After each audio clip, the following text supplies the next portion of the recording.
un de mes rêves. Voilà, ça a été vraiment un moment très fort pour moi. Salut à tous, moi c'est Mathieu, j'ai 26 ans et dans la vie je suis éducateur spécialisé. Depuis peu, je me suis lancé en tant que travel planner, donc c'est-à-dire que j'organise des voyages sur mesure pour les personnes qui ont vraiment besoin, voilà, d'aide pour la recherche de billets d'avion, de logement, d'activités, pour faire un itinéraire. Voilà, donc ça fait maintenant 1 an et demi que je me suis lancé dans ça. Mon style de voyage, c'est plutôt les voyages un peu aventure, backpack, voilà, c'est-à-dire que moi ce que j'aime bien c'est louer un scooter et aller me balader dans la campagne, voilà, vraiment être avec les locaux et vivre des choses authentiques. J'ai commencé à voyager il y a environ 8 ans et ce qui m'a vraiment donné le goût du voyage, c'est une expérience en tant que, enfin, dans de l'humanitaire que je vais vous raconter prochainement.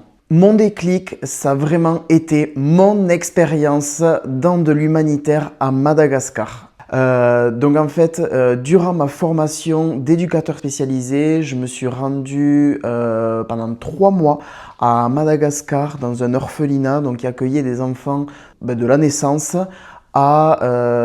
jusqu'à ce qu'ils aient trouvé une situation stable. Voilà, donc c'était des enfants qui étaient orphelins ou alors dont les parents ne pouvaient pas s'en occuper parce que voilà, ils avaient des situations financières qui ne leur permettaient pas de pouvoir s'occuper de leurs enfants. Voilà, donc je me suis rendu dans cet orphelinat. Donc c'est un orphelinat qui s'appelle Aina Enfance et Avenir. Il se situe à la capitale, à Antananarivo. Et voilà, donc je me suis rendu dans cet orphelinat pendant 3 mois pour réaliser un stage. Durant cette expérience, j'ai pu à la fois du coup découvrir l'orphelinat à Madagascar, mais également ça m'a permis de me dégager du temps pour voyager dans le pays et donc j'ai pu vraiment découvrir Madagascar et vraiment aller auprès des locaux pour rencontrer le pays. En plus de ça, c'est un pays qui est vraiment sous-développé parce que ça fait partie des 5 pays les plus pauvres au monde. Donc ça a vraiment été une expérience qui était hyper enrichissante. À la fois, j'ai pu rencontrer les jeunes et puis vraiment pouvoir voir cette différence de culture qu'il y avait entre Madagascar et la France, vraiment avec des normes d'hygiène, des normes de sécurité. Voilà, ce n'est pas du tout pareil. Ils ont une vision aussi de la vie, de leur placement qui est complètement différente que celle que l'on peut voir en France, c'est-à-dire que ce sont des enfants qui sont très reconnaissants d'être dans des structures comme des orphelinats parce que ils s'estiment chanceux de pouvoir avoir accès à la nourriture, accès à l'éducation. Voilà, donc c'est des choses que l'on ne voit plus en France ou très peu. Et ensuite, vraiment, mon déclic, ça a été quand j'ai pu partir à la découverte vraiment du pays. Donc voilà, en fait, j'ai fait plusieurs séjours pendant ces 3 mois. Et vraiment le fait d'avoir 19 ans, de me retrouver dans des expériences qui étaient vraiment opposées à celles que je pouvais vivre en France.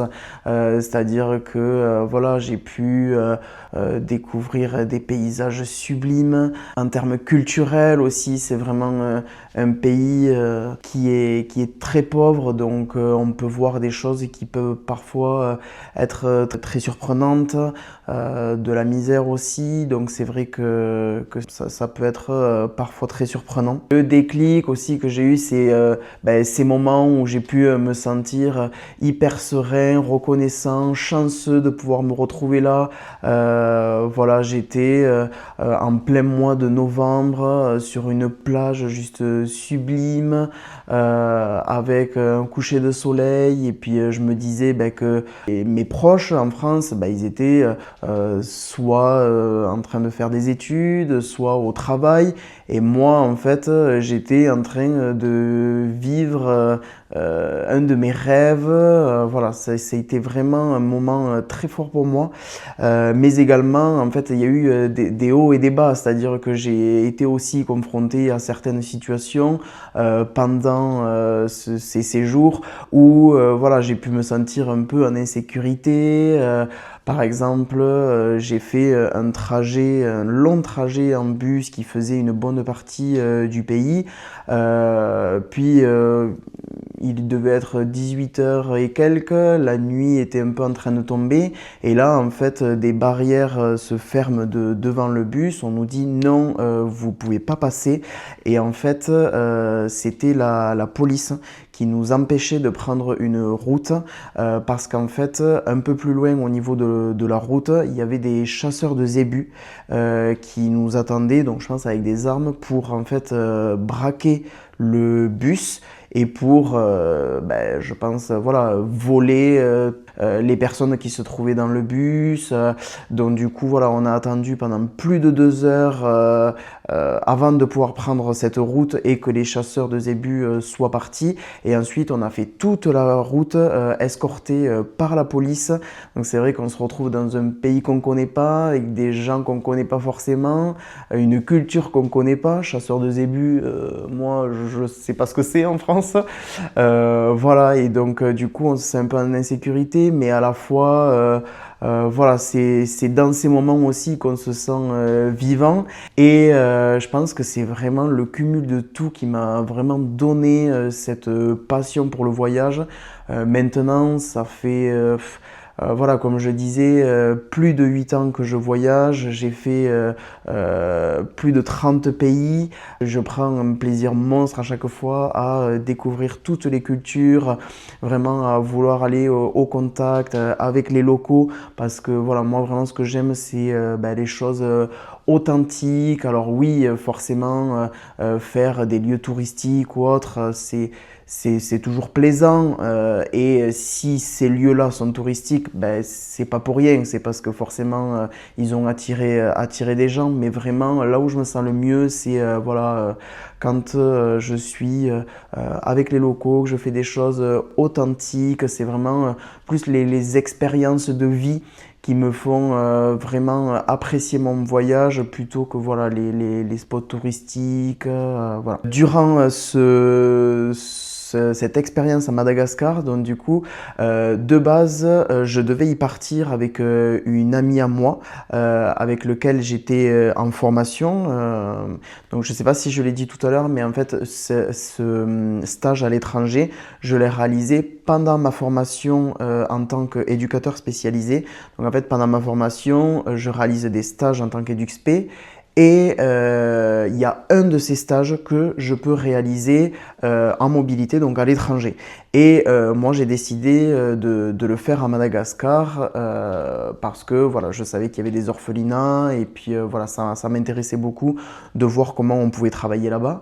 De base, j'étais censé partir avec une amie à moi de promo, de formation, et finalement, au dernier moment, elle n'a pas pu venir.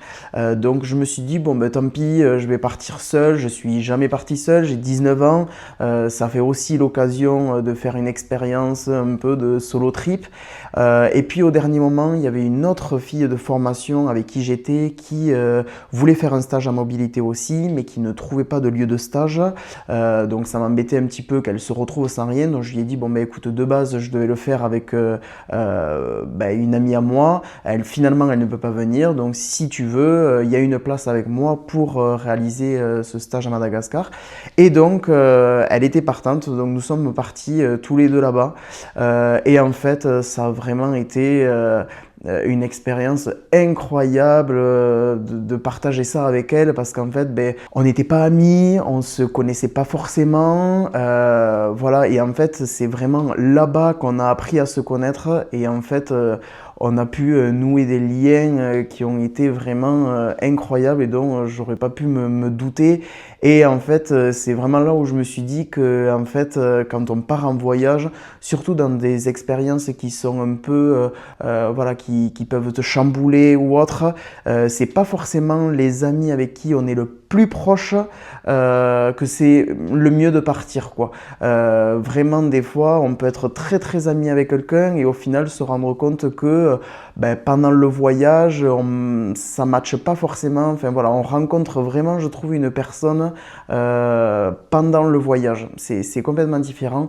Et là, en fait, ben, je pense que j'aurais pas pu rêver mieux que de partir avec elle, quoi. Enfin, ce sera à refaire, je referai tout pareil, quoi.